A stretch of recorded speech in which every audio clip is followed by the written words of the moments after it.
rapidement. C'est bon. Nous sommes dans le livre de Jean. Nous continuons notre message sur la foi d'Abraham et la foi de Thomas. La foi de Thomas, c'est la tête. C'est une foi qui fait des calculs. Mais la foi d'Abraham, c'est la foi du cœur. La foi de Thomas, en fait, la foi de Thomas, c'est voir et croire ensuite. Mais la foi d'Abraham consiste à croire et voir après.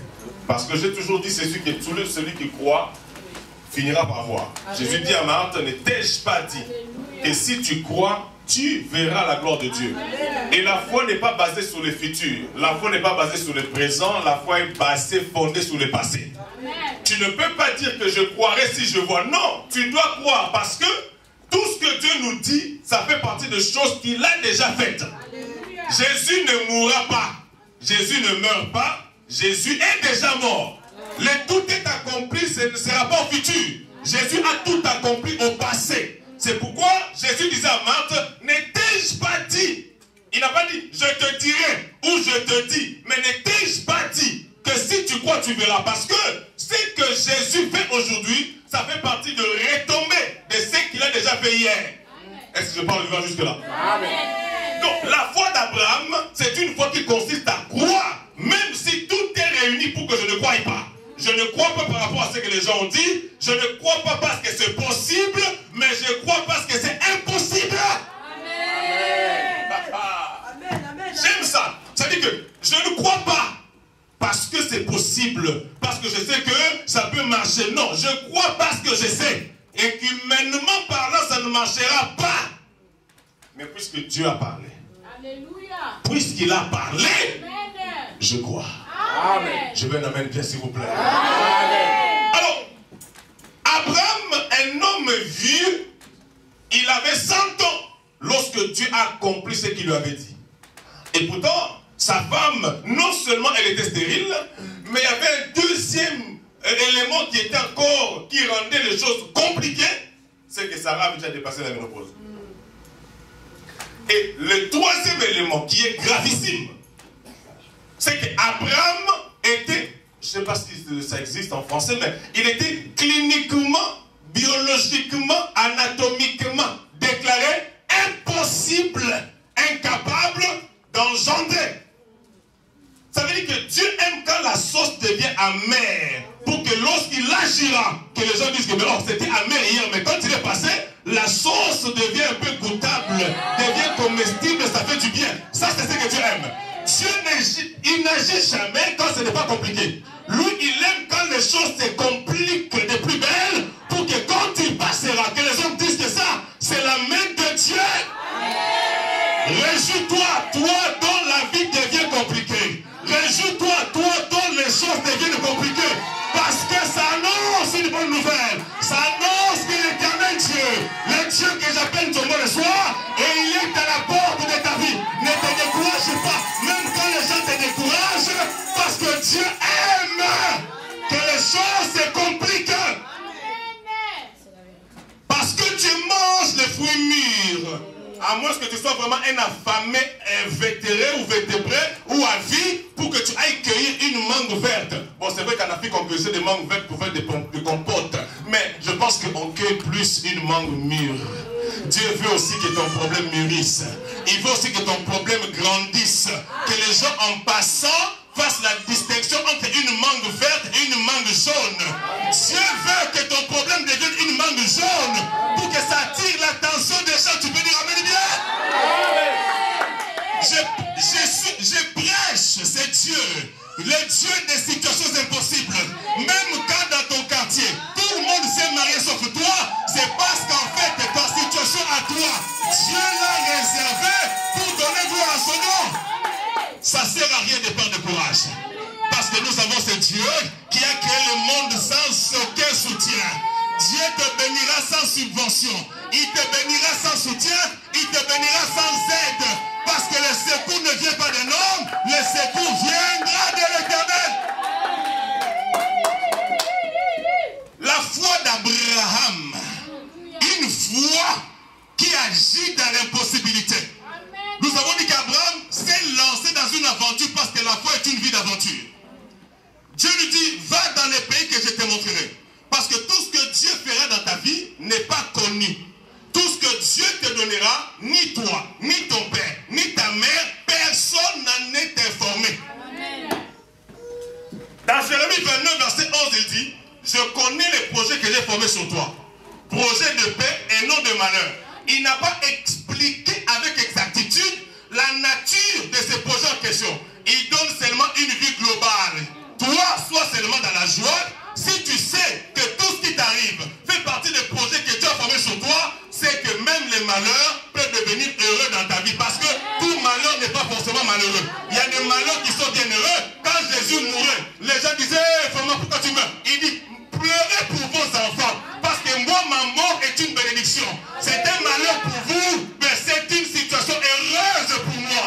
Parce que celui qui est dans les visions de Dieu, même si les choses se compliquent dans sa vie, Dieu s'en servira. C'est pourquoi Philippiens 4, verset 4 nous dit, réjouissez-vous toujours dans le Seigneur. Je le répète, réjouissez-vous. Avec les poches remplies, les poches vides, réjouis-toi. Lorsque Dieu dit à Abraham, sors de ton pays, de ta partie de la maison de ton père, va dans le pays que je te montrerai, Dieu voulait seulement faire comprendre à Abraham ceci. Que je suis moi Dieu. Moi, je suis l'architecte et le constructeur de vos destinées. C'est-à-dire que moi-même, j'ai la maquette de ton avenir. Dieu a la maquette de ton avenir. Je répète encore, Dieu, il a la maquette de ton futur, de ton devenir. Et la bonne nouvelle, c'est quoi? C'est qu'il n'a pas confié la charge de la construction aux hommes de ce monde. Je le répéterai tous les jours de ma vie. Il est l'architecte de ma vie. Il est aussi le constructeur de ma vie. C'est-à-dire que la Bible dit ceci. Quand il commence quelque chose, il l'achèvera. Voilà ce qu'on appelle Alpha et Oméga. Le commencement et la fin. C'est-à-dire que quand il commence quelque chose, soyez sûr à 100 000% qu'il l'achèvera. Parce qu'il a trois dimensions. On l'appelle Alpha, on l'appelle Emmanuel, on l'appelle Oméga. Quand il commence et qu'en plein milieu, il y a des barrières, il y a des barrages, il y a des blocages, il s'appelle Emmanuel. Dieu avec nous. Psaume 60, verset 14 nous dit, avec Dieu, nous ferons. Quand je commence avec lui, même si dans mes poches je n'ai rien, même si je n'ai personne, je n'ai que lui, nous sommes majoritaires. Je suis sûr de son soutien. Quand il me soutient, je ne tomberai jamais. Les hommes peuvent me mettre des bâtons dans les roues, il va les transformer en escalier vers la gloire. La foi, bien aimé, je l'ai toujours dit, ne prenez pas la foi comme un vain mot. C'est toute une vie. Et lorsqu'Abraham partait, il savait où aller. Mais Dieu savait. Dieu connaît ce que tu deviendras demain. Amen. Tu vois, ça ne sert à rien du tout aujourd'hui de paniquer. Je vais t'apporter un évangile qui va te révolutionner, qui va t'encourager et te fortifier. Même si les gens qui t'aident ne t'aident plus, c'est que Dieu a voulu maintenant t'aider lui-même. Il peut passer par les gens pour t'aider, mais si les gens la font des fiers, il les rejette. D'ailleurs, sois dans la joie lorsque tu m'aides, parce que Dieu veut te bénir. Parce qu'aider une personne comme moi est une bénédiction.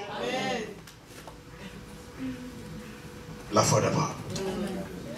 Et nous avons expliqué vendredi ceci, qu'il était très important de savoir, dans Jean chapitre 5, l'histoire de ce paralytique, n'est-ce pas, qui est resté 38 ans couché, et Jean chapitre 8, où nous avons parlé de la femme adultère. Cette femme, elle a été surprise en flagrant délit d'adultère. Écoutez-moi très bien. Dieu, des fois, peut se servir de certaines situations pour ouvrir une autre page de la connaissance. Parce que nous ne connaissons qu'en partie. Mais au fur et à mesure que nous évoluons, il y a des choses que nous découvrons petit à petit. Jamais faisant. Cette femme, certainement dans son cœur, elle avait la joie. Peut-être que lorsqu'elle séduisait les hommes, elle se disait certainement, je gagnerai ma vie à travers cette séduction. Je gagnerai ma vie. Elle s'est trouvée dans la joie, n'est-ce pas, de faire sa sale besogne. Mais, un jour, elle a été surprise.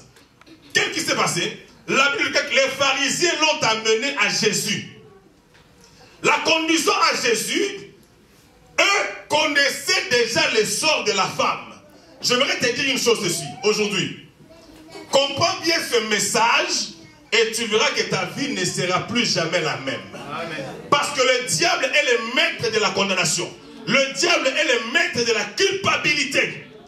Même si on ne doit pas encourager le mal, il n'en demeure pas moins que Dieu est au-dessus du mal.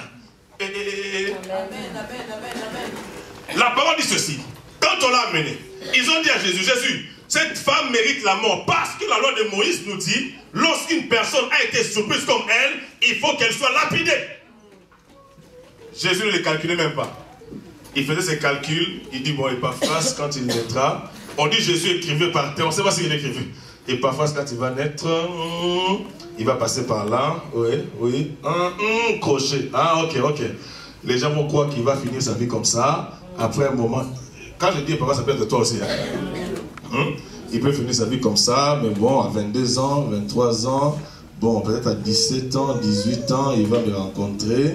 Après, il aura des amis comme ça. Toutes tes amis vont se marier, sauf elle. Et ça pourra lui faire mal au cœur. Bon, je ne vais pas s'attendre pendant 5 ans, même si elle pleure, c'est pas grave. Je ferai que le Saint-Esprit la console jusqu'à ce qu'il fuit. Et pour qu'au final, que les gens soient étonnés. Et quand il a trouvé la solution, il s'est relevé. Maintenant, il dit, ah, j'ai compris. Il dit, c'est quoi le problème? Oh non, mais papa, nous savons bien que cette femme a commis l'adultère. Il faut qu'elle soit lapidée, patati patata. Et que dis-tu? Écoutez, il y a une autre révélation. C'est que la femme, quand elle vivait, elle pensait pour elle que la vie s'arrêtait seulement à ça. Prendre les hommes et la vie s'arrêtait là. C'est comme aussi aujourd'hui, il y a des jeunes filles qui pensent que être légère, donner tout à un homme, c'est la porte vers le mariage. Oh, tu te trompes. Parce que tout ce qui te pousse à t'éloigner de Dieu n'est pas forcément la solution de Dieu pour toi. Quelqu'un me dit amen bien. Amen. Lorsque la femme voit Jésus, c'est son péché qui l'a conduite à Jésus. Ce n'est pas sa prière, ni sa sanctification, mais son problème. Parce que réellement, Jésus, il n'a que des solutions. Ceux qui ont des solutions ne pourront pas chercher Jésus. Nous, on a des problèmes. Et nous cherchons celui qui a la solution. Amen. La parole déclare que lorsqu'elle arrive devant Jésus, lui pose la question, écoute, qui parmi vous ici n'a jamais péché? Dans la vie, mon frère, des fois, nous passons à côté de beaucoup de bonnes choses simplement parce que nous passons notre temps à critiquer les gens. Non, ça dit que notre vie à nous ne nous intéresse pas, mais c'est plus la vie des autres. Tu vois, il a fait ça, il a fait ça. Pourquoi il a dit comme ça? Pourquoi il a parlé comme ça? Pourquoi il a mis des faux détails? Franchement, elle était noire, elle est devenue claire. Elle était claire, elle est devenue noire. Tu vois, elle était va frapper les gens. Tu perds ton temps, alors qu'il y a des choses qui sont meilleures plus que ça. Il y a meilleur que ça. Les gens ont dit, cette femme a péché, il faut qu'on la lapide. Jésus pose la question. Qui parmi vous qui parlez là n'a jamais commis de péché? Qui lève seulement même son pouce. On dit, personne n'a pu parler. Ils sont tous partis. Et Jésus levant encore les yeux pose la question à la femme. La femme, maman, où sont ceux qui t'ont condamné? Il n'y avait personne. Jésus lui dit, moi non plus je ne te condamne pas. Amen. Va et ne pêche plus. J'aimerais détruire dans nos vies tout esprit de condamnation. Alléluia. Nous avons Jésus. Vous savez qu'il y a des gens, ils ont tellement avorté dans la vie. Le monde leur a dit, par la bouche d'autres personnes, c'est fini, tu n'auras plus jamais d'enfant. Comprenez mon message. Hein? Oui, il ne faut pas aller critiquer ou dire autre chose après. Mais quand tu viens à Jésus, et que tu as vraiment la foi, même si quelqu'un me disait non, tu vois, à chaque fois qu'une personne avorte, si Dieu lui avait donné 10 enfants, et que la personne a avorté 9 enfants, ça veut dire qu'il reste seulement un enfant. Ça c'est quel évangile? Nous ne sommes pas pour, nous n'encourageons pas, mais même si la parole, quand tu la reçois, elle te donne le pouvoir de devenir ce que tu n'étais pas. Amen. Je dis Jean chapitre 1 verset 12, ce n'est pas seulement pour aller au ciel. Jésus, la parole nous dit, mais à tous ceux qui l'ont reçu, à ceux qui croient en son nom, la parole leur donne le pouvoir de devenir. Tu peux devenir aussi une grosse mère, une maman de plusieurs enfants, seulement parce qu'un jour, tu as écouté la parole, tu as cru à ce message, la parole a transformé ton ventre, a transformé ta nature, et tu peux encore avoir des enfants. Arrêtez-moi cette histoire-là, c'est quoi cet évangile-là? À chaque fois que tu écoutes la parole de Dieu, la parole a le pouvoir de briser ta condamnation, de détruire tout ce que les hommes ont sémé dans ta vie pour que tu reçoives un peu la force et le pouvoir de devenir celle ou celui que tu n'étais pas hier. Il t'amène bien s'il vous plaît. Mon ami, écoute bien ces messages. Tu pars à l'université. Le boulot est devenu compliqué ces jours-ci. Tu peux aller à l'université, crois que moi, franchement, moi j'étudie, moi mes parents sont bien, et l'avenir nous réserve des surprises. Crois à la parole de Dieu, la parole te fera devenir au-delà de ce que tu penses et de ce que tu demandes. La Bible dit, Jésus lui dit, va et ne pêche plus. En fait, la femme croyait avancer dans sa vie. La femme croyait prospérer ou progresser en faisant ce qu'elle faisait. Or, Dieu avait une autre solution pour elle. Et Jésus lui dit, va et ne pêche plus. J'ai dit, pour elle, ça pouvait être l'adultère. Mais je ne sais pas c'est quoi ton problème qui te bloque, qui t'empêche d'avancer. Et nous avons dit que si tu écoutes ce message, on a prêché sur ça vendredi. Laisse-moi te dire que Dieu te dira seulement va et ne pêche plus. Et aujourd'hui, nous allons continuer avec un autre message. Toujours, n'oubliez pas que l'esprit global, c'est le 14e miracle. Amen. Mais nous rentrons dans notre message de Hébreux chapitre 11 qu'on a commencé depuis le mois de juin de l'année dernière. Amen. Sur les 4 grands personnages de la foi dans Hébreux chapitre 11. Et nous sommes avec le 4e personnage, Abraham. Nous voulons mélanger toutes ces choses parce que la parole ne se contredit jamais, la parole se complète. Quelqu'un peut dire amen bien? Amen. Et nous avons dit ceci, que la foi d'Abraham, cette foi que Dieu veut que chacun de nous puisse avoir, nous allons l'exploiter aujourd'hui avec une autre référence de la Bible dans Jean chapitre 11. L'histoire de Lazare. Et je pense que là, tu vas encore comprendre beaucoup de révélations. La Bible dit ceci. Je commence par le verset 5.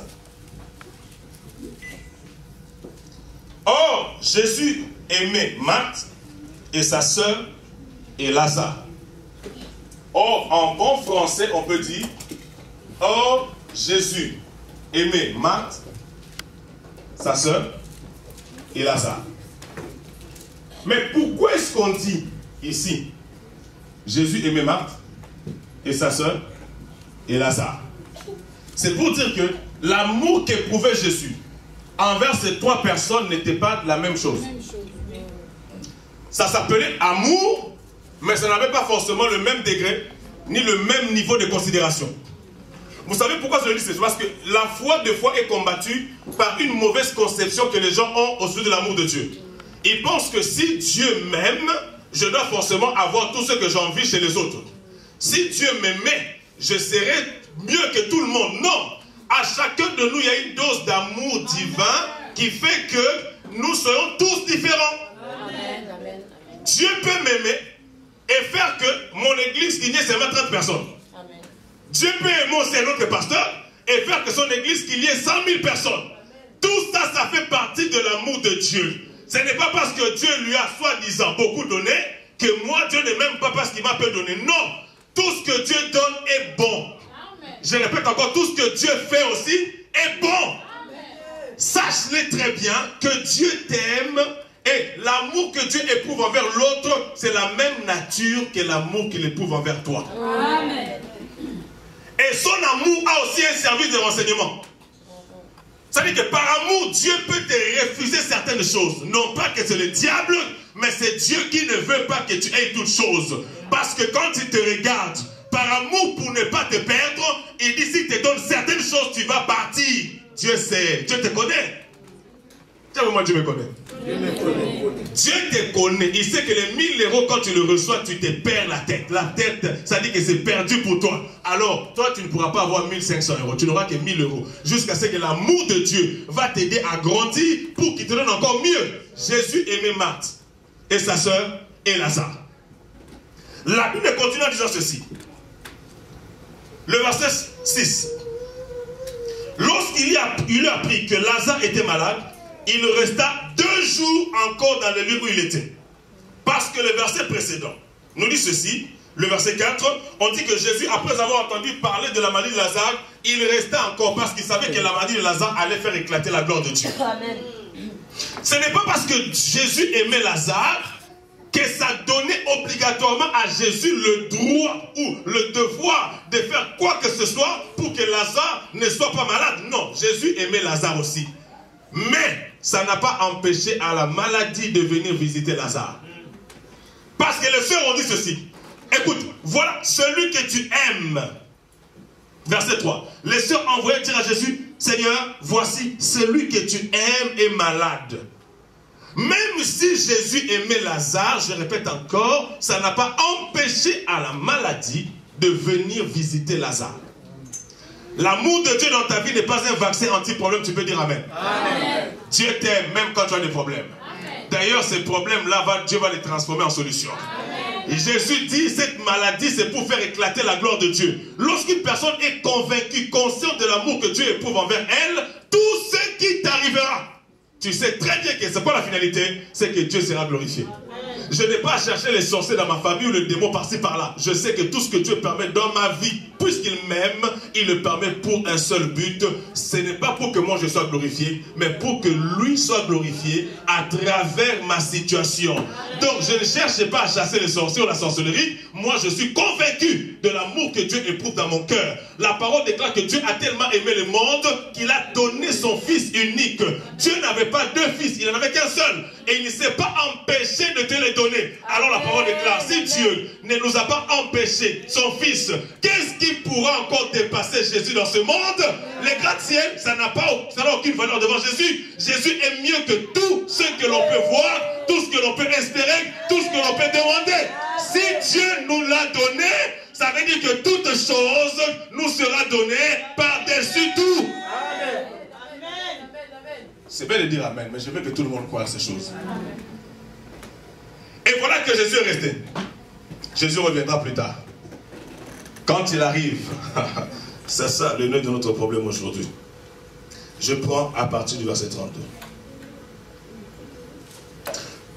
On va faire la lecture ensemble. Lorsque Marie, comme ça après je vais développer. Lorsque Marie fut arrivée là où était Jésus, et qu'elle le vit, elle tomba à ses pieds. Et lui dit, Seigneur, si tu étais ici, mon frère ne serait pas mort. Jésus, la voyant pleurer, elle et les Juifs qui étaient venus avec elle, frémit en son esprit et fut tout ému. Et il dit, où l'avez-vous mis? Seigneur lui répondit, viens et vois. Jésus pleura. Tu veux pleurer Jésus? Mais tant pis pour toi. Sur quoi les Juifs dirent, voyez comment il le met. Et quelques-uns d'entre eux lui dirent, mais attendez, lui qui a ouvert les yeux de l'aveugle, ne pouvait-il pas faire aussi que cet homme ne mourût point? Jésus frémissant de nouveau, deuxième vitesse, se rendit au sépulcre. C'était une grotte et une pierre était placée devant. Jésus dit, ôtez la pierre. Marthe, toujours Marthe, la sœur du mort. Ici on ne parle plus de Lazare, on parle du mort. La sœur du mort. Ton problème a fait qu'on change même ton prénom. On t'appelle le sang de Jésus maintenant. Lui dit, Seigneur, il sent déjà, car il y a 4 jours qu'il est là. Jésus lui dit, n'étais-je pas dit Marthe? Vraiment, tu senteur que les hommes. Amen. Quand les hommes sentent non, Dieu sent oui. Quand les hommes sentent la mort, Dieu sent le sommeil. C'est pourquoi il a dit aux hommes, Lazare n'est pas mort, Lazare dort. Parce que quand lui sent les choses, il a le même nez que toi et moi, mais sauf que dans ses nez ne traverse pas la même odeur. Ils ne sentent pas la même chose que nous. C'est-à-dire qu'il y a des gens qui sont ici à Orléans, ils sentent que leur avenir à Orléans est déjà pourri. Il faut que je fuis Orléans, il faut que j'aille je ne sais où. Qui t'a dit ça? Pose la question à Dieu. Dieu, que dis-tu? Il ne te dira pas la même chose. Parce que le jour où Dieu parlera comme les hommes, j'avais dit fermons nos Bibles, brûlons le même. Parce que là, on n'a plus d'espoir. Mais comme Dieu n'a pas le même langage que les hommes, la parole déclare, autant les cieux sont au-dessus de la terre, autant ses pensées sont élevées au-dessus de nos pensées. Quand tu penses, ce n'est pas Dieu qui pense, mais c'est toi qui penses. Quand tu penses la mort, Dieu ne peut pas penser la mort, parce que Dieu ne pense qu'au mot qui se trouve dans son vocabulaire à lui. C'est ça Dieu. Quand tu penses que c'est fini pour toi, Dieu dit ça fait que commencer mon petit. Dieu n'a pas la même senteur. Oh, lorsqu'il sent, il ne sent pas les choses de la même manière que toi et moi. Il ne sent pas la même odeur. Quand Dieu regarde Lazare, Dieu sentait l'odeur de la résurrection pendant que tout le monde sentait l'odeur de la mort. Je répète encore, quand Dieu sent ta vie, il sent quelque chose d'autre que toi-même. Parce que Dieu n'a pas la même vision que toi et moi. Dieu ne voit pas malheur, Dieu voit toujours bonheur. Il dit le malheur peut atteindre souvent le juste, mais moi je finirai toujours par l'en délivrer. Parce que Dieu ne dépend de personne d'autre que de lui-même. Dieu ne compte pas sur ton oncle, il ne compte pas sur tes diplômes, il ne compte pas que tu sois sans papier ou rappel papier. C'est pas son affaire. Il est Dieu, il n'a que faire de ça. Il a créé le monde sans ton consentement, frère. Là, attendez, il n'y a jamais eu des collisions interplanétaires. Ça n'existe pas. Oh, planète Mars s'est croisée avec Jupiter, boum, non. Le monde est soutenu sans colonne, mais le monde est soutenu par la parole de Dieu. Lorsque la parole vient dans une vie, la parole soutient ta vie mieux que les partenaires. Oh Jésus, merci pour la parole. Merci pour la parole. Cette parole qui appelle à l'existence des choses qui n'étaient pas comme si elles étaient. Cette parole, quand tu la reçois, elle te donne le pouvoir de devenir celui que tu n'étais pas. Je vois encore Lazare dans la tombe. Lorsque Jésus s'est seulement approché de la tombe, on dit, il sent déjà, il dit, moi je ne sens pas la même chose. Je répète une fois, écoute-moi très bien. Les gens qui sentent la misère dans ta vie, ils n'ont qu'à fermer leur nez. Oui, parce que Dieu ne sent pas la même chose. Les gens qui sentent que tu vas mourir, ils n'ont qu'à fermer leur nez. Parce que Dieu n'a pas la même senteur. On dit senteur, n'est-ce pas? Quand Dieu sent ta vie,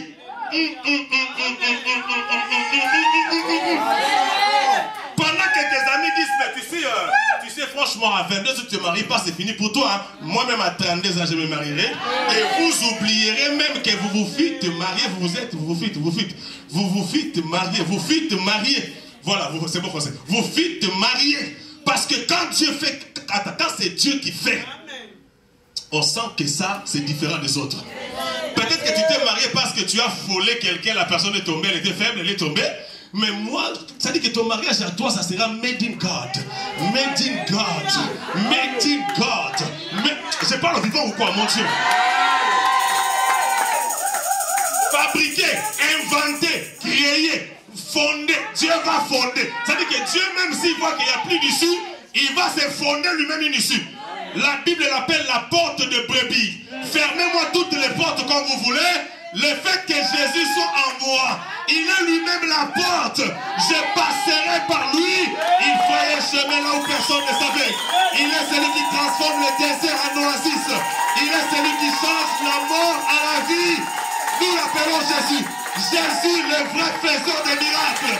Lorsque tu l'as dans ta vie, tu as reçu le pouvoir de devenir.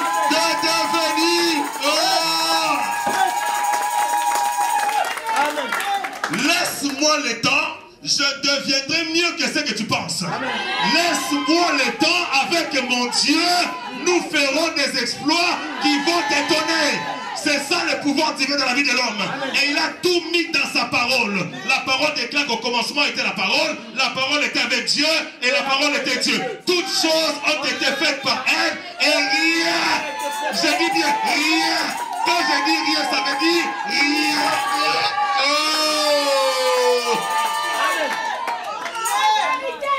Quand je dis rien, ça veut dire quoi? Toute solution que tu cherches, pose-toi seulement la question de savoir si la solution fait partie du rien. Comme c'est rien, rien ça veut dire tout sauf rien. Tout ce que je cherche se trouve dans la parole. Tout ce que je rêve se trouve dans la parole. Tout ce que je deviendrai se trouve dans la parole. Parce que la parole a tout créé. On dit bien, rien de ce qui existe. Attendez, il y a des choses qui existent aujourd'hui qui n'existaient pas hier. Oh, l'avion n'existait pas, n'est-ce pas? Mais Dieu a créé l'avion à travers l'intelligence qu'il a donnée à quelqu'un. Ça dit que même si les choses que j'espère ne sont pas encore venues, c'est par moi que la chose va commencer. Ah, j'ai des réactions. Rien de ce qui existe. n'a été faite sans zèle. Papa, tu as la parole de Dieu, mais pourquoi tu ne changes pas toi? Tu me donnes franchement. Nous avons la parole de Dieu, même sans papier. Tu peux réussir dans la vie. Je dis que les miracles qu'on attend de la part de Dieu, c'est quoi? C'est que avant que je ne parle, les gens en parlent déjà. Dieu complique la chose. Tu es sans papier, mais avec une entreprise de 1000 personnes. La préfecture sera dans l'obligation de me régulariser. Si elle ne fait pas, je ferme mes entreprises. Alors 1000 salariés dans la rue. On va aller, ils vont aller dormir chez le préfet là-bas. Même si la police intervient, ça passe sur BFM TV. On va dire, mais comment? Mais régulariser le monsieur, il est quand même intégré, même s'il n'a pas de papier. Il emploie 1000 personnes. Franchement, je refuse ces petits boulots-là. Oh, tu n'as que 2 travailleurs, tu n'as que 3. Notre Dieu est grand. Il est grand pour de grandes choses. Ne limite pas Dieu dans ta vie. J'introduis cela pour dire ceci. Quand Jésus arrive devant la tombe de Lazare, on dit qu'il y avait une grosse pierre qui était là. Mais Satan, des fois, j'aime beaucoup de fois les diables. Parce que la façon dont... Ça vous étonne, hein? Il faut qu'il soit toujours diable. Parce qu'il agit comme s'il avait en face de tout le temps des ignorants. Ils ont mis une grosse pierre. Ça dit que parce qu'ils savaient déjà depuis longtemps, comme ces garçons est aimé de Jésus, même si on le tue, le Jésus là il est bizarre, il est très bizarre. Il va nous faire une surprise là, dernière minute, alors que nous l'avons déjà enterré, il arrive. Alors mettons la grosse pierre. Papa, bloquez-moi comme vous voulez. Refusez-moi tout ce que vous voulez. Mais le fait que je suis aimé de Dieu, même en dernière minute, même là où moi-même je perdrai espoir, mon Dieu se lèvera. Mon Rédempteur se lèvera. Mon Rédempteur se lèvera. Mon Rédempteur se lèvera. Bloquez toutes les issues. Les issues des secours. Bloquez-les. Dieu frayera un chemin. Il frayera un chemin parce que je suis aimé de lui. Satan le savait. Il a inspiré les hommes. Satan peut inspirer tes amis pour t'abandonner, pour te laisser tomber. C'est bien, bravo pour eux. Je les acclame, je les applaudis même. Mais ils ont oublié une chose, que quand Jésus atterrit, l'équation change. Quand Jésus arrive,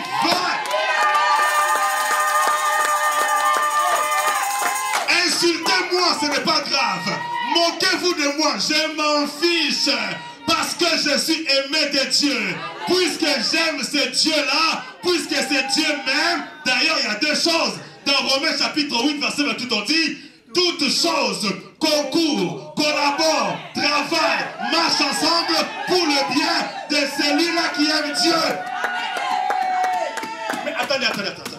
On n'a pas dit que Lazare aimait Jésus. Mais là, on dit Jésus aimait Lazare. Mais attention, déjà, celui qui aime Dieu, toutes choses travaillent pour son bien. Et c'est lui que Dieu va aimer maintenant. Non, je réponds. Quand tu aimes Dieu, tout devient facile. Même les complications, Dieu les facilite. Même les blocages, Dieu les débloque. Maintenant, ça dit qu'on ne sait pas si Lazare aimait Jésus. Mais on dit maintenant Jésus, l'homme de Galilée, le grand faiseur de miracles. Lui n'est pas un patron, il est plus que le patron. Papa, si Dieu là t'aime, Jean 3,16 nous dit, Dieu a tellement aimé le monde qu'il a donné. Donc, si moi j'aime Dieu et que Dieu me facilite tout, ça veut dire que si Dieu m'aime, Dieu me donnera tout. Non, tu as compris? As-tu compris quelque chose jusque-là? Jean 3,16, je répète ce verset. Puisque Dieu a tellement aimé le monde. Je prends d'abord Romains 8, verset 28. Romains 8, 28. On fait un peu l'équation. Romains 8, 28 nous dit, si tu aimes Dieu, toutes choses, tout ça veut dire tout sauf rien. Les problèmes, les difficultés, les soucis, la stérilité, l'angoisse, le stress, la mort, la vie, tout sauf rien. Sauf rien. Travaillera, concourra, marchera, collaborera pour ton bien. Bon. Alors, deuxièmement, Jean 3,16 nous dit, puisque Dieu, car Dieu a tellement aimé le monde, qu'il a fait quoi? Il a donné. Donc, si Dieu aime ma vie, si Dieu t'aime ma soeur, si Dieu t'aime mon frère, il te donnera. Non, ces réactions ne sont pas bonnes. Les réactions ne sont pas au niveau de la révélation. Je veux des vraies réactions qui vont faire mal au diable. Qui vont faire mal au diable. Regarde, mais lève-toi, pousse un cri, tu peux recevoir un miracle. Lève-toi, sors, je ne sais pas. Si Dieu m'aime, il me donnera. Assieds-toi d'abord. Alors, qu'est-ce qui s'est passé? Lorsque Jésus arrive devant la tombe de Lazare, ils ont vu une grosse pierre. Jésus a dit, il a posé la question au Saint-Esprit. Il dit, cher Saint-Esprit, qui a posé cette pierre? Cher Saint-Esprit lui dit, cette pierre a été posée par les hommes. Il dit, d'accord, tout ce que l'homme pose, je donne à ce même homme-là de l'ôter dans ta vie. Il a dit, prenez cette pierre-là. Il dit, ôtez la pierre. Personne n'a boudé. Pour dire, oh Jésus, pour qui je parle, je vais te bouder. Toi, on boude jamais Jésus. On peut bouder Satan, mais pas Jésus. Quand il parle, Somme 33, verset 9 nous dit, il dit un mot, la chose arrive. Il ordonne, la chose existe. Les gens là, c'était ses ennemis. Ils n'aimaient pas Jésus, mais quand Jésus a parlé, il a dit, ôtez la pierre. Ils se sont, ils ont ôté la pierre. Dans ta vie aussi, c'est lui qui a posé la pierre pour que tu ne sortes pas. Dieu lui ordonne aujourd'hui. Je l'ordonne ce matin qu'il enlève lui-même les sida qu'il a mis dans ton corps. Qu'il enlève lui-même la malédiction qu'il a mis dans ton corps. Au nom de...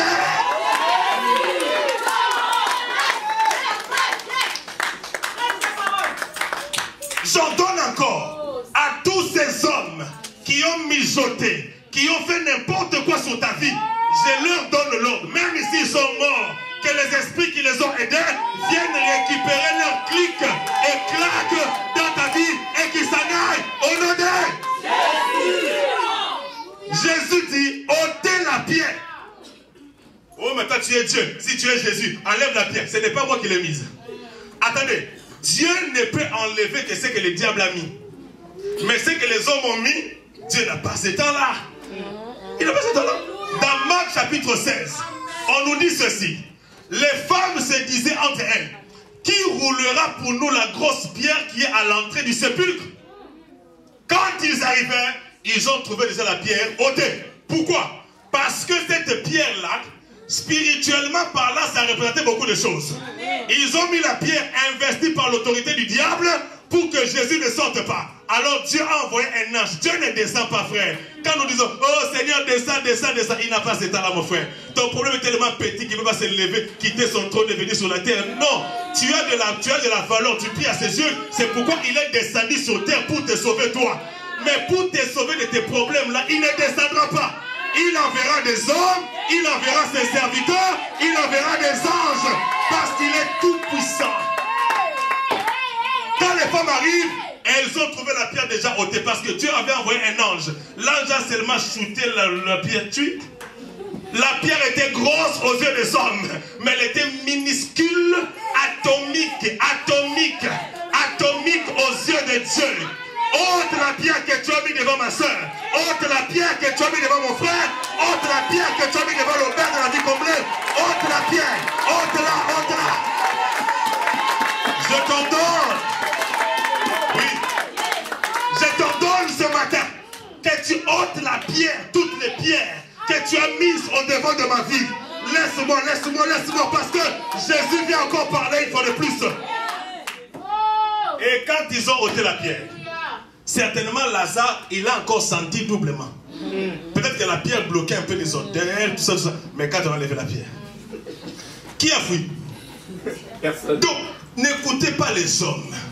Si tu laisses les hommes te parler, ils vont te décourager. En plus, Marie était la seule à tenir ce discours. Hein. Il fallait déjà noter la pierre. Ah, on a noté la pierre, mais il sent aussi, non? On n'a pas répété ce qu'elle a dit. C'est pour dire que fais attention à tout ce que tu entends.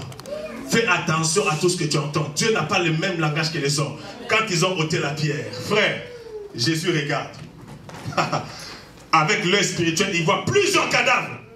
Mais aucun de ces cadavres n'avait la grâce qu'avait Lazare. Je peux être mort financièrement, mais fais attention, j'ai la grâce de Dieu. Je peux être mort, même cliniquement parlant. Attention, je suis aimé de Dieu. Je répète encore, lorsqu'une personne est aimée de Dieu, ne joue pas avec sa vie. Ne joue pas avec ma santé. Ne joue pas avec mon nom. Parce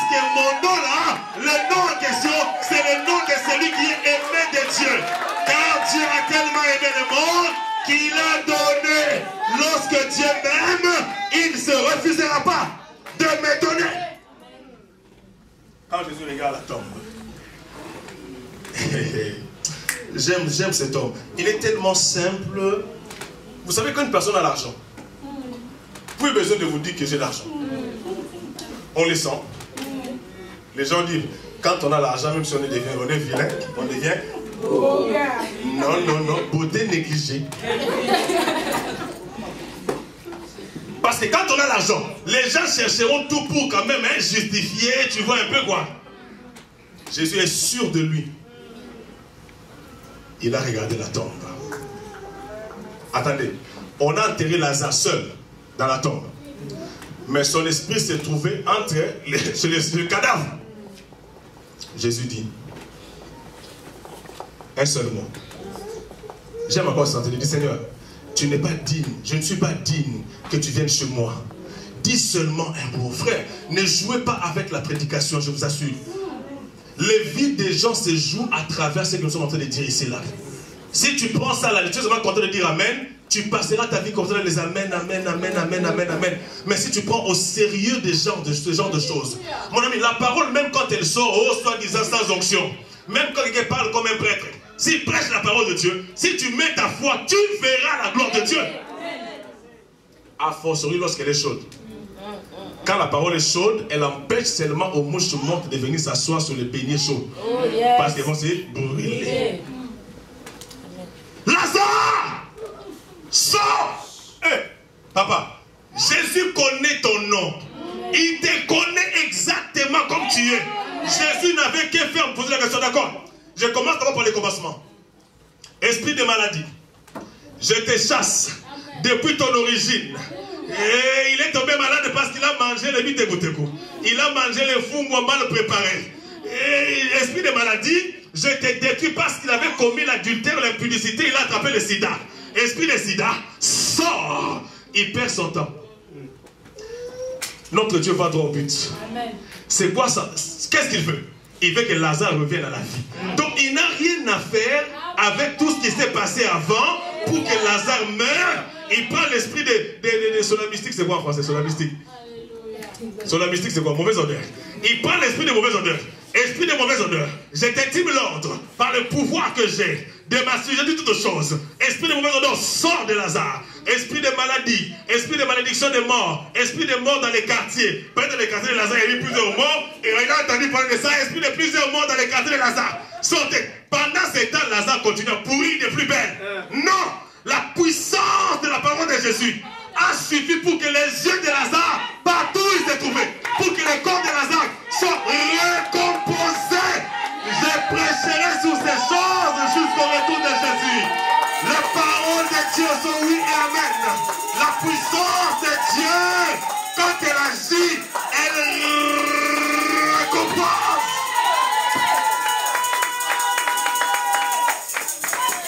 Ils n'ont qu'à détruire ma vie, ce n'est pas un problème. Dieu va me reconstruire.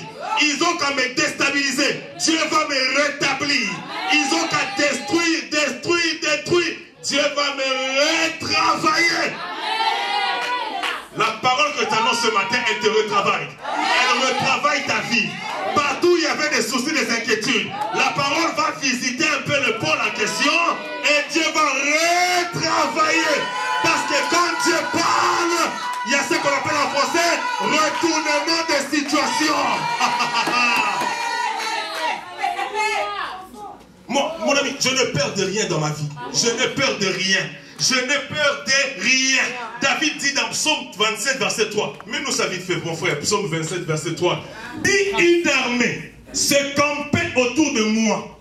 C'est quoi la suite? Mon cœur n'aurait aucune crainte. Oui, j'aime bien la suite. Si une guerre s'est levée contre moi, je serai malgré cela plein de confiance. C'est bien que tu m'expliques un peu ces versets. Attends, si une armée campait contre moi, ça peut être l'armée des sorciers. Ça peut être l'armée de l'enfer qui campe contre moi. David dit quoi? Mon cœur n'aurait aucune crainte. Ça dit que même quand les choses se compliquent autour de moi, mon cœur n'aurait aucune crainte. Pourquoi il dit n'aurait? Parce que humainement parlant, je dois considérer la situation.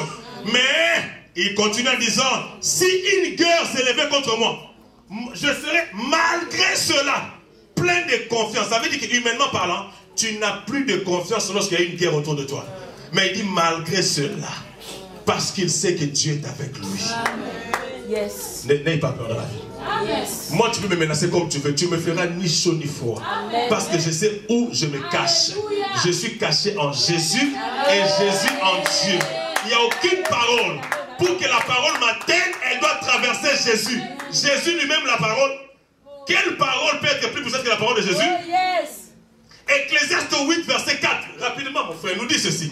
Ecclésiaste 8, verset 4 nous dit ceci. La parole du roi est puissante. Et qui lui dira, que fais-tu? Lazare est sorti du tombeau. Tu peux sortir ce matin de tes problèmes. Et on continue, n'est-ce pas? Je veux que tu sortes de tes problèmes aujourd'hui. Si tu as cette foi, lève-toi là où tu es. Je vais prier. Lève-nous. Nous allons prier. Puisqu'on s'arrête, Lazare est sorti. On dit qu'il est sorti, bandé, les liens. Jésus dit encore, déliez-les vous-même. Ce n'est pas moi qui les lié. Déliez-les. Aujourd'hui, nous avons deux problèmes avec les gens. Le problème, c'est quoi? Le premier, c'est que tout ce que les gens ont fait pour que tu te retrouves dans cette situation désastreuse, eh bien, je ne dis pas retour à l'expéditeur. La puissance de la parole de Dieu va travailler pour que tu retrouves ta situation avant que tu n'aies ce problème. Attendez. Tu es sans papier parce qu'un homme a dit toi tu n'auras pas de papier. Vrai ou faux? Parle avec moi. Tu n'es pas marié jusque-là parce que quelqu'un, soit il tarde à venir, ou parce que toi-même tu t'es dit au fond de toi, oh non, moi je me marierai à 22 ans, à 25 ans. Tu es toi-même l'auteur de ton retard dans la vie. Oh non, il faut que je joue un peu de la vie, quoi. Je joue de la vie. Tu penses que tu seras toujours belle? Continue. Tu vas rater les opportunités de la vie comme ça parce que tu ne sais pas voir Dieu dans ta vie. Tout ce que les hommes ont fait dans nos vies, spirituellement, charnellement, physiquement, matériellement, socialement, administrativement, par là, je ne sais pas comment, il faut que cela s'arrête aujourd'hui. Amen. Il faut bien suivre le chemin de la prière. Ça, c'est la première prière. Élève ta voix. Commence à prier comme je te l'ai dit. Élève dans le prénom de Jésus. Deuxième chose. Tu vas prier le Seigneur. Ce sont les hommes qui ont mis la pierre. Et Dieu a utilisé aussi les hommes pour ôter la pierre. Mon ami, il y a quelqu'un qui détient une solution sur ta vie. Il y a une personne qui a seulement un mot à dire et tout change dans ta vie. Il y a une rencontre qui peut bouleverser ta vie, pas en mal, mais en bien. Et tu en as besoin.